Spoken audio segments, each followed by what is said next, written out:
Hi, this is Tim of the 1916 Company. Welcome and thanks for logging on. If you love this watch, email me, Team Mosso at the1916company.com for purchase pricing and availability questions concerning this watch. Today, we discuss something special launched in 2024. This is the Bethune DB28XSSW steel wheels. The original steel wheels debuted back in 2018 in the full-sized first generation DB28 case that was 42.6 millimeters in diameter. This is a much more modern execution featuring some of the beauty of the original, a few new elements, as well as a smaller 38.7 millimeter diameter grade 5 titanium case. It's only 9.5 millimeters thick with variable geometry, ergonomic, patented spring-loaded floating lugs.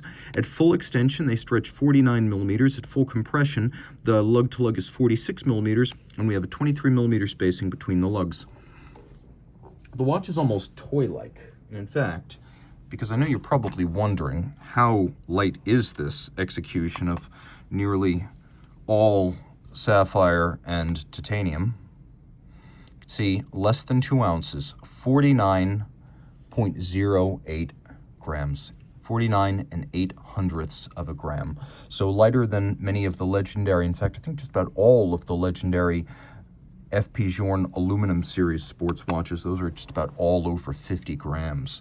So the watch is beautifully executed and wears nicely on my wrist. I had no problem wearing the previous version, but this is a real fit. This is also now a unisex option.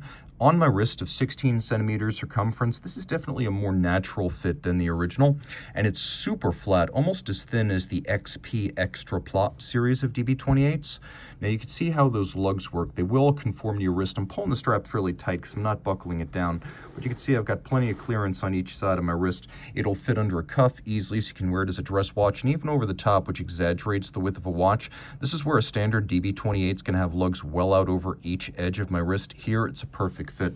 The strap's a lovely piece, as you can see, subtle, with blue stitching on black textile, then black calfskin on the bottom.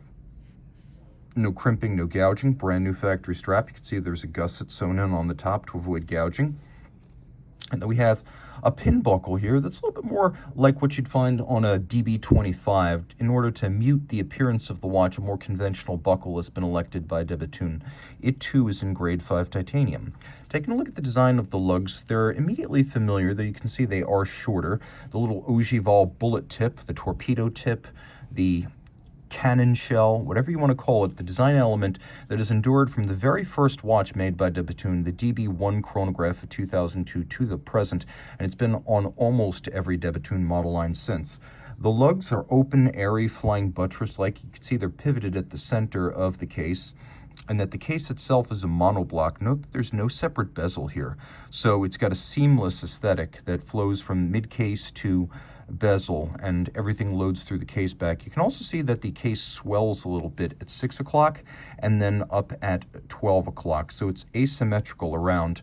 Of course, the original DB28s featured screw-down crowns, which could be a little bit fiddly and sometimes tough to grasp, given that they are placed between the lugs. Well, Bethune has further recessed the crowns, so there's no longer any need for a screw-down to avoid contact with the lugs.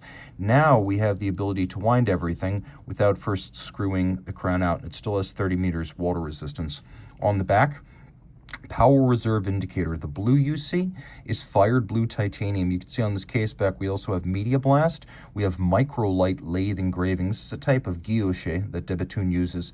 They wouldn't use a Breguet style rosette on a watch this modern, but you can see these concentric lines finely cut. Those are lathe guilloche. And then we have a polished track for the 6-day power reserve, along with a golden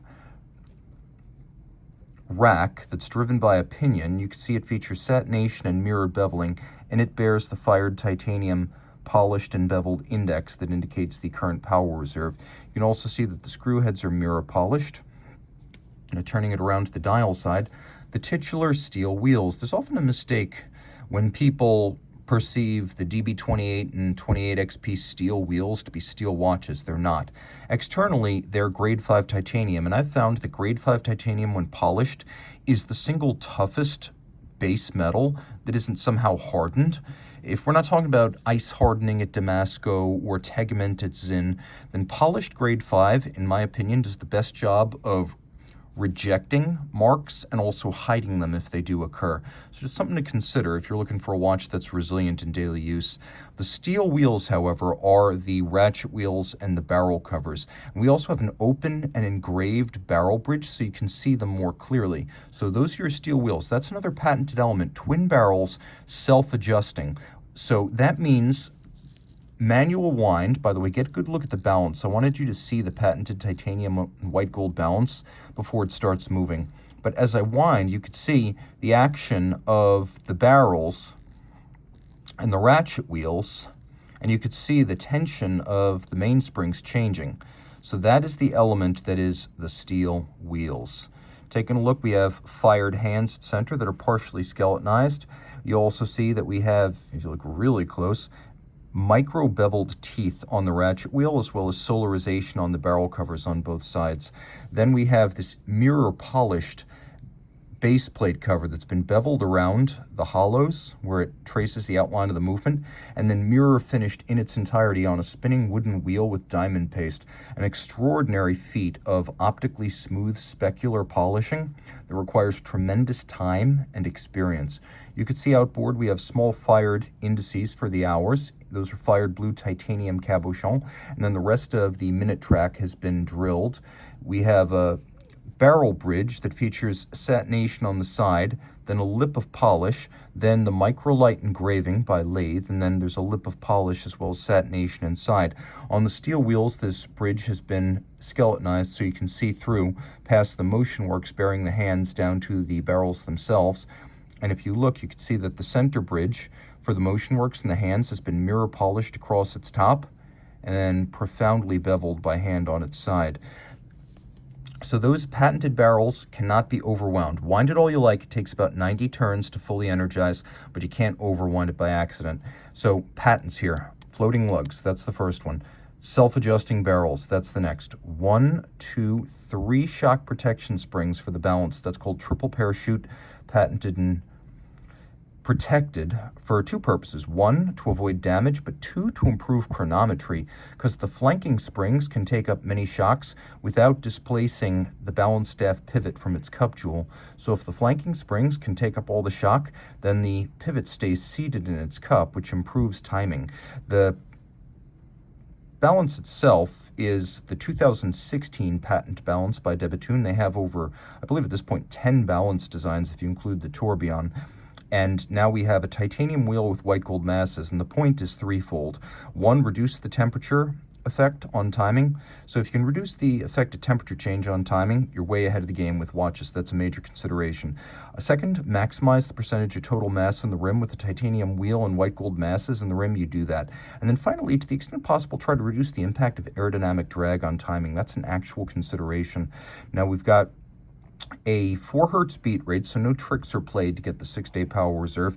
You can see the shape of the hairspring, and if you look very carefully, you can actually see where the terminal curve has been clamped to the inner coil. What happens is it starts as a conventional flat hairspring. The outer curve is then cut off, reshaped by hand and clamped back to the inner coil to breathe concentrically like an overcoil in any position, but also give you the shock resistance and thinness of a flat hairspring. And though you can't easily see it, well, that hairspring curve is patented, there's also a proprietary silicone escape wheel design that's used here to reduce mass and reduce the need for lubrication.